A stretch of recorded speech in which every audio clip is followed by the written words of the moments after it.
We're going to be checking out Matt's Google house. Google house is... It's about 300 meters from the Google headquarters, so we're calling it the Google house, Googleplex. Yeah. Was this your first eviction process? This is the first eviction process, yeah. How was that? It was funny, terrible, just like crazy. This is a gong show of how the system works here in Ontario. Well, these tenants didn't pay from October of 2018. We closed March 2019, and they still stayed 2 months when we bought it. Total potential profit is $470,000. The whole renovation took 3 months.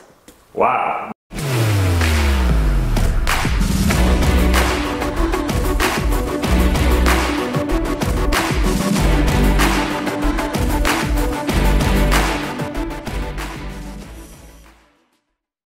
What is up, you guys? Matt McKeever here with Matt Piche. We're here in Kitchener, Ontario, and we're going to be checking out Matt's Google house. And so first of all, the reason that we're calling it the Google house is... It's about 300 meters from the Google headquarters, so we're calling it the Google house, Googleplex. It's all good. Yeah, I love it. And so it's also really close to transit as well, right? You have the VIA station and go so again, right 300 there. meters, like a 3-minute walk. All right, so Matt's going to kind of show us, he's just finished up wrapping up the renovations. You're right now in the process of vetting tenants, right? Exactly, yeah. So let's check out the unit, and maybe Matt can give us some tips on selecting tenants as well. Sure. While we check it out. So let's do it. Do it.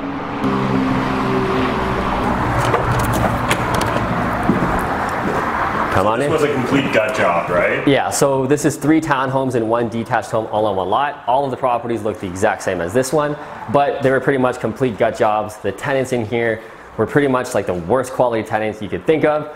Literally drug dealers, crackheads, that's what was in here. So we had to gut all of them, get all their crap out, and redo everything top to bottom. Floors, paint, trim, kitchens, bathrooms, ceilings, pot lights, everything had to be redone. So it turned out pretty good. The best way to get the tenant that you want is to make the renovation style for the tenant that's going to live here. So for example, we're close to the tech industry, the Google headquarters. So our ideal tenant is millennials, people in the tech industry, super cool people, young hipsters. So we're making a style, bright, open, nice big baseboards to feel the charm of what the age of this property was. People like that. So that's the number 1 best way. Number 2 is to target your marketing in your ad to the ideal customer you want. So we're making the write-up, really hip, really targeted to fun, entertainment. We're not talking about family backyards and stuff like that, because we want the young professional. When it comes to single family homes, we'll write the ads a little different for the specific customer we want. And so, is this a standard paint color that you use everywhere? Or? Yeah, so pretty much every single property looks the exact same, all of them across my whole portfolio, with minor little details, again, to attract the tenant that we want. Maybe we use different baseboards on the single family homes as opposed to this one, but pretty much all of my properties look the exact same as this. Same paint color, same flooring, same kitchen, same countertops, same restaurant style taps, everything is the exact same. It keeps it a nice boring system that I can pass off to assistants or to other people like my contractors, and they know the second we start ripping out another house, they know what to order, they know what to expect, what the property's going to look like. It just keeps my business super easy and boring. Nice. All right, do you mind showing off the kitchen? Yeah, so this kitchen was a little funky because of all the angles and everything, and it was super tight in this townhome. So we had a custom made kitchen for actually a really good price. So we have new appliances. Again, this is the same appliances I use on every single property. Same range hood. I actually buy this on Amazon for 250 bucks. So really cheap, but really nice looking. So same cabinets, same restaurant style tap. Again, just boring, boring, boring. I can't say that enough. So I just thought I'd mention, I really love this little detail here playing it up. Yeah. So normally we do IKEA kitchens, or we have been doing IKEA kitchens for the longest time, but they're not custom. They're just kind of like standard sizes. So this could have never happened with an IKEA kitchen. So we got the custom company in, and we just took advantage of this empty space because the window was so low, we couldn't have a countertop go like this, which we almost did do that. Thankfully, we got this done. They made something creative, but it's pretty cool, pretty trendy. This is what the young millennial hipsters will love, right? This kind of stuff. Yeah, I really love how it plays up the character of this unit, of the property, all that good stuff. Sure. So do you mind kind of walking us through even just, a kitchen like this? What would it cost, or how do you estimate the cost? Yeah, so this kitchen was about, I think it was like $3,500 installed with the countertop. So it's super cheap. I think IKEA kitchens would have been more than that, honestly. So the company we're using now in Kitchener is really good. We're using it for all of our projects coming up. And yeah, nice and simple, nice and cheap. Do they do the install? They do the install, everything, yeah. So it's $3,500 all in with countertops, done.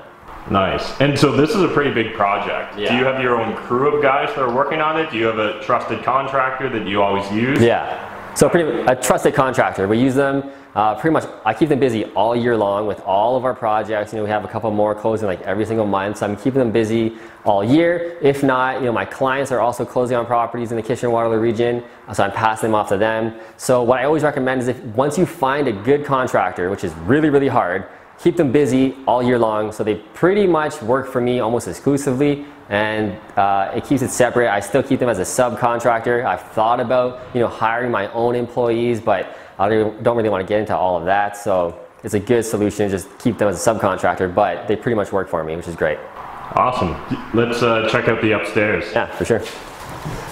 So the theme's going through, the same color theme going through. These stairs had to be rebuilt, and actually all the units, they were just so old and dangerous. So we had all the stairs redone. This is the carpet I always use on all of our properties. So I like to use carpet on stairs just for safety. If we do have families with kids and they fall down the stairs, you know, it's a little safer, a little softer. Bathroom here was a complete gut.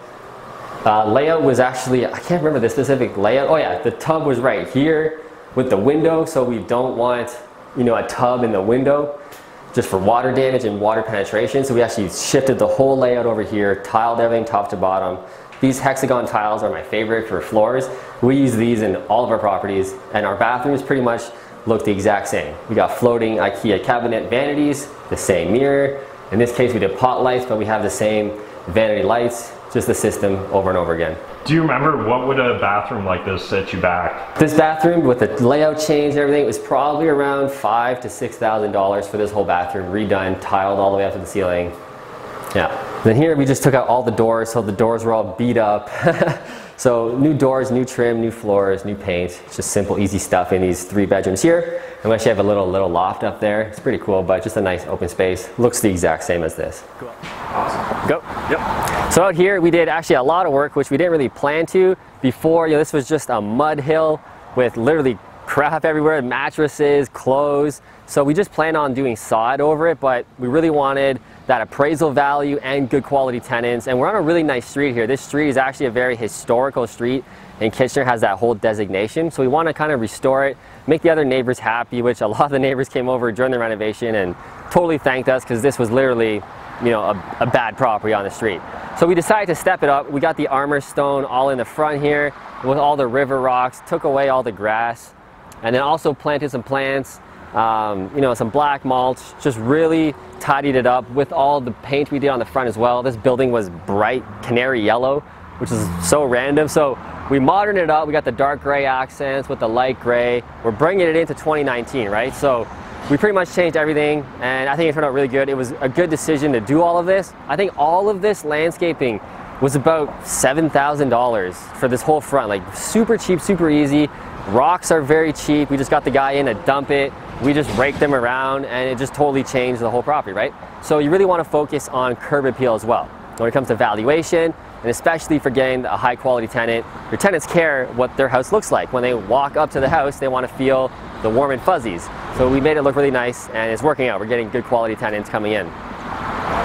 Yeah, I love how low maintenance it is too. Like that's that is shocking that this was 70. Yeah.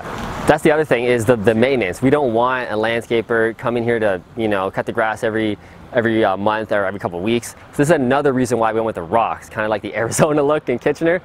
We don't want landscapers coming here. We don't want to pay for that. The only thing we're paying for is the snow removal in the parking lot.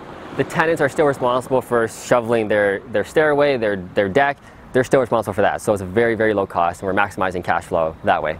So, seeing how this is like not just 3 townhouses, but there's a whole nother house. Yeah. Let's check out the other property. Check that out, yeah. So I love this. You guys know I love keeping all my rental properties close together. Rather than buying all close together, why not just buy a corner of a block?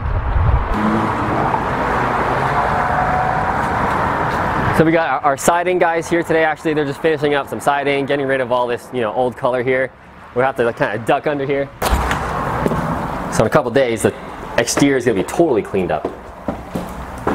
So this is the detached home. This is where actually the seller lived. Again, we gutted it completely, brought it up to the same style, same exact renovation and color scheme, just replicated a little bit bigger in here. We got more space, so we're getting more rent and this is attracting definitely a family, whereas opposed to townhomes are probably going to be young millennials, younger people. And again, we went with the pot lights throughout. So normally we don't do the pot lights, but because this renovation was so extensive, so much damage, you know, doing everything over again, we said we might as well put pot lights in, big deal. Rather than buying light fixtures for every single room, it probably equaled out to actually almost the same thing. Pot lights are very cheap. The light fixtures we buy are about 80 bucks a light fixture. We like to get more fancy ones. So the cost was almost the same when it came to the bedrooms. So we just said, screw it, we'll put pot lights in throughout all the units, all the floors. Awesome. And so this is something I've noticed about a few of your projects. You often have a kind of feature wall. Do you mind walking us through that, Matt? We always have the feature wall. It just separates our property from the others. When tenants come to see it, you know, maybe it'll stick in their mind a little better when they're seeing 4 or 5 houses a day. And again, it's just more modern, more style, and more unique. So it was working out very well for all of our properties. When we do our flips, it's the same thing. We're using the same color on the flip properties. Again, just makes it more cool, more modern, and more attractive. Awesome. So I'm just curious, Matt, while you're giving us this tour, was there any temptation to turn this into either a multi-unit or buy the bedroom rental versus a family rental? Definitely could be. So because we're right downtown, we could have done all the above. It could have been just rental by the room. It could have been an Airbnb, especially Airbnb. We're so close to the train station, the tech industry headquarters. So it was a thought, but we just want passive. We just want it done on this specific property and move on to the next one. So this home is actually the older one of the townhomes. This detached home was actually built first, and I think the townhomes were built about 50 years later. So the layout of this upstairs is much tighter. It feels more like a vintage home. So we got the 3 bedrooms. Again, the bathroom for a detached home is pretty tight, but again, we just fully renovated it, made it look pretty nice. Same flooring, same tub, same tile, everything, just a little more condensed. But this master bedroom is still pretty big. We got a closet in here. The other bedrooms don't have closets. That's kind of like the 1940s style of homes, but nice and bright, nice and open. Awesome. Any tips when you're looking at selecting tenants for, say, you know, a nice newly renovated property? You don't want them to come in and trash it. For sure. How do you find good tenants? Yeah, so we're more picky with the tenant selection. So the biggest reason how we pick best tenants is the renovation and the style. These attract the nice tenants, and we can feel it as well when we do the showings. You can use your gut and really feel if someone's not a good fit, just how they talk, just what they're about. You can feel that pretty good. So we always trust our gut, but on the back end, we always do obviously credit checks, employment checks, and for our properties, and this one specifically, we're really looking for income. We want our people to be working, responsible, take care of the home. So if they're making over $40,000, $50,000 per tenant, you know, usually that means they're good quality, they're responsible, they're goal, you know, oriented about their life, that they take care of their life. So we're looking for that, and obviously credit score. I'm not too picky about credit score because there's a reason why tenants are tenants. They probably don't have the best credit, so I'm not too picky about that. But over 550, 600, we're looking for at least that, preferably 650 or more. But using all of those combined, that's how we kind of find good tenants. Awesome. Do you use like open houses, or do you do booked schedules, or kind of how do you go about actually showing the unit when it's time? So I always do open houses at one time. Everybody comes at the one time. That creates, you know, like kind of like a bidding war effect. People need to act quick. Oh my God, there's 10 people walking through the same house I am. I better put my application in today. That's what I want to create. Also, I don't want to waste my time and showing the property for like 3 hours, doing 15-minute intervals. I got to move on to the next thing, get more deals. So one time, everybody comes. It works out really well. Awesome. So here we are now inside the Google house, let's call it, or the Google neighborhood. And so kind of break down for us, Matt, exactly what the story is on this property. So it's kind of unusual. It's not just a single unit or a duplex. So it's 3 townhomes right here on the front of the street, and on the other side we got 1 detached home all on one lot. So it's basically 4 properties on one lot. This property's on the market for like over a year. I actually sold it to clients 3 times, and it fell apart every single time because of financing, because of the condition of the property, the tenant profile, and that it was kind of commercial zoning. So a lot of the banks didn't want to touch it. It was in that gray area of residential, commercial. So I eventually bought it with our partner's cash. It's the only way we could do it. So what was it originally listed at? So it was originally listed at $799, and we sold it, like I said, 3 times around $780, around $775. And then by the time we bought it, the seller was like motivated. He was just angry with the process of how long it was taking. So we got him down to $730 for all 4. How did you approach this differently than the other people whose offers fell apart? Yeah, so we approached it as firm offer, which is usually always the best case if you really want to get a good deal or just make the seller's life easy as possible. Like I said, all the deals fell apart because of financing. So when we brought a cash offer, closing immediately, he just took it and said, screw it. Nice. Did you accept all the tenants then, or what did that look like? Yeah, so in the offer, we actually got all the tenants to sign eviction notices saying that they were going to leave before we closed. We'll get into that. It didn't really work out. But in the offer, we had all the tenants sign eviction notices. So that was part of it, which was really important to us. The tenant profile in here was the worst it could be. It was literally crackheads, not to be too mean, but that's literally what they were. So we didn't want those tenants.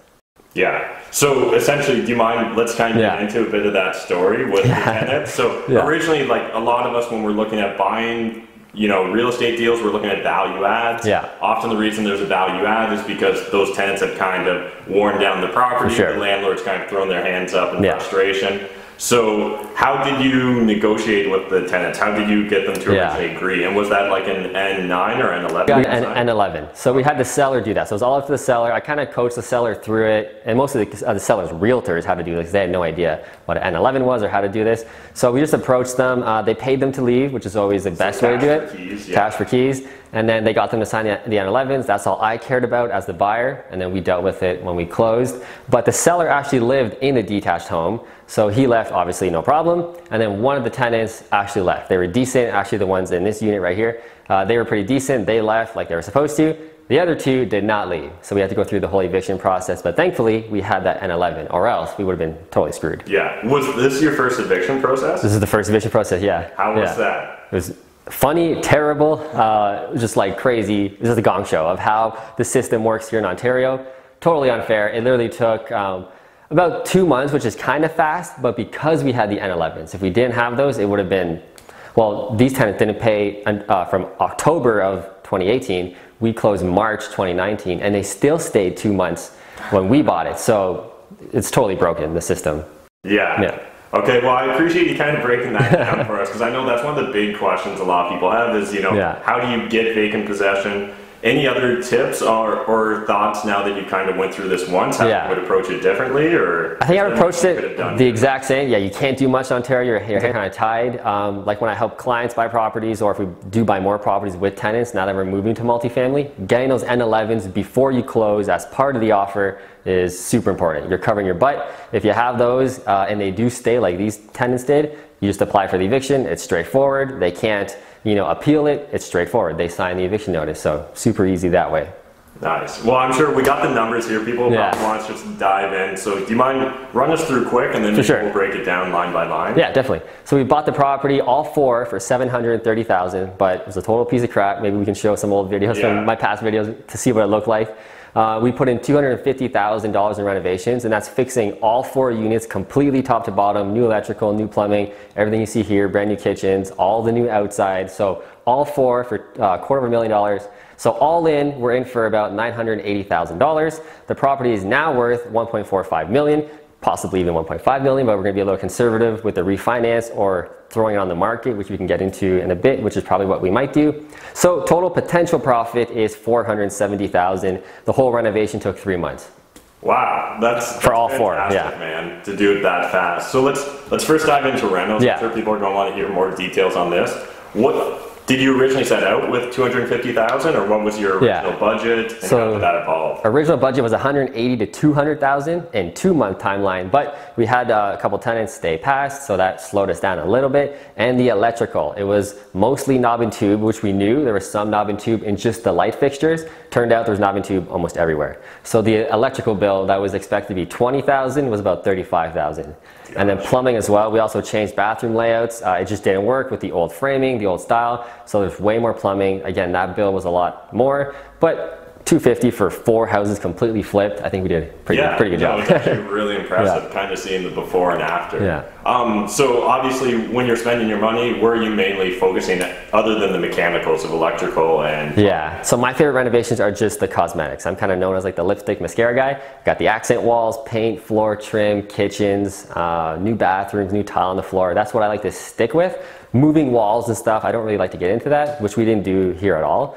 But here was just straight up lipstick. The place was in rough shape, hoarder, type tenants, who just crap everywhere. So we just got everything out, cleaned it up, easy. That's why it only took 3 months to kind of flip all 4 properties. Yeah, and so do you have similar finishes in all the properties is kind of what we're standing in here? Yeah, so all 4 look the exact same. Just different layouts slightly, but same exact kitchen, same floor, same color, same accent walls. They all look the same. So do you mind sharing with the audience, like, where are you buying your kitchens from and your flooring? Yeah, so the flooring we just get at Flooring One, or Carpet One in Kitchener. There's a ton of them across Canada. It's a vinyl resin, so it's super durable for tenants. You literally can't scratch it unless you really try and scratch it. So it's commercial grade. So this floor goes in all of our properties, single family or multifamily. This kitchen we get a custom kitchen shop here in Kitchener. They're called, I forget the name of the company. Aya Kitchens. Aya Kitchens in Kitchener. We use them. They do great jobs of measuring. And this specifically, because this layout was so weird and there's angled walls. There's a lot of a custom kitchen was really important here. We couldn't just go with IKEA, which is what we normally have been doing for the past like 5 years. But these guys are great prices, super cheap, and they look a lot better. So we go with them. Like the kitchen taps, a lot of them we get on Amazon. The kitchen sinks on Amazon. This range hood I get on Amazon. Again, all the properties. So actually most of the materials I get online, whether it's Wayfair or Amazon. Those are my 2 go-to. So all like the light fixtures I get on Wayfair and all the fancy stuff like that. Nice. I've never actually used Wayfair. Yeah, it's awesome. I use it for like everything. And like most of the renovation I order online like the day we close or 2 weeks before. I can just literally order like everything, have it shipped when I want it, all online, which is cool. So how did you go about financing this then? Do you mind just kind of breaking down? Yeah. Did you finance this yourself? What did that look like? So we have partners. So all my deals are mostly partners. They bring all the money, so they're responsible for bringing it. So they brought about, I think, $500,000 of their own cash. And then we got a private lender. Again, they coordinated all of that. That's their responsibility. They coordinated the private lending for the rest of the remainder of the buying price and the renovations as well. And so do you mind sharing with the audience, how difficult would it be for your average person to finance this? I'm thinking coming with about 50% or $500,000, essentially 50% of your total all-in cost. That's really going to allow you to have some leverage when dealing with private lenders. Exactly. So private lenders for this specific property was absolutely necessary. Like I said, the big banks did not want to touch this one. But when we're getting up to this price range, you probably have to start going to private lenders, so just other investors, other people, or even private lender institutions that will lend on a more risky project like this. Nice. And so ARV, have you had this place appraised yet? So we're getting appraised about in a week or 2, but we have a bunch of comps. It's because it's multifamily and commercial multifamily, because it has to be with the zoning. It's all based on cap rates and numbers. So the cap rate, actually, this price should be like 1.5 or more million. So we're going to be a little conservative and go with 1.45. We feel it's very strong. If we don't get the appraisal price that we want, which I really think we will, we'll just put it on the market probably next week actually, and just see if anybody's interested to buy it as is, another investor. And now they can actually finance it because it looks nice. Nice. And so what sort of range of cap rates are we looking at? Yeah, so for this, we're right downtown Kitchener, right by Google. So this is like a grade A area. So grade A areas in Kitchener, we're looking at 4.5 cap, even 4.25 cap. That's standard for here, and that's a good deal in this part of Kitchener. So people are like, oh, I get 8% somewhere else in Ohio or whatever. 4.5 in Kitchener is like smoking in this area. That's a good deal. Right. Yeah. Okay. And so any guesses on, say, if you were to put it on the market, like who would your buyer be? It would have to be another investor, I would think. So I mean, somebody could live in one of these units and rent the other ones, which would be cool, but that's a pretty hefty price tag for a home buyer. So it's probably going to be another savvy investor, somebody who wants a boring turnkey property, probably a Toronto investor who wants to park their money in Kitchener. That's probably the ideal buyer. Yeah, and I'm assuming it's merged title, so it's not like you can separate them up easily. So. Yeah, so you could possibly do that, but right now it's all 231 Victoria Street, so just one address. Awesome. So let's dive into the rent numbers. I know Matt's broken it down for us. So And do you remember, first of all, what these properties were renting for originally? I don't remember these specifics, but this one here was a 3-bedroom town. I think it was like $1,200. The other ones were $1,100 or $1,000. And the detached home, the seller lived in there, so that wasn't for rent. But super low quality tenants as well. But now, this one here, we're in the 3-bedroom town. This will rent for $1,750 plus hydro and gas. So because they're all townhomes, it's one water meter. So we pay the water, but they pay hydro and gas. Yeah. So $1,700 or $1,750 for the 3-bed, and then we have two 2-bed towns. They rent for $1,650, $100 less, and the detached is $1,800 plus all utilities.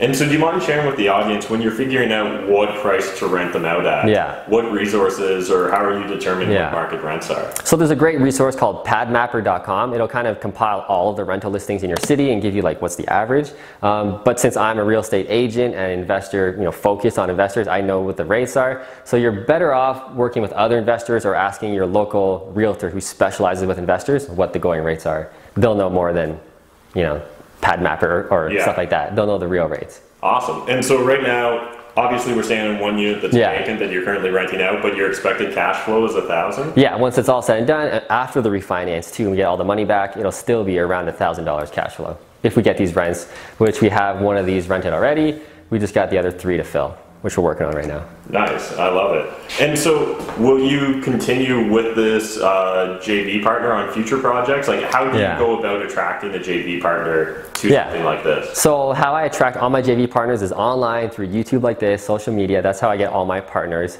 These specific partners, they like bigger stuff, so we can definitely do more if we find kind of this exact business model. We'll do more business for sure.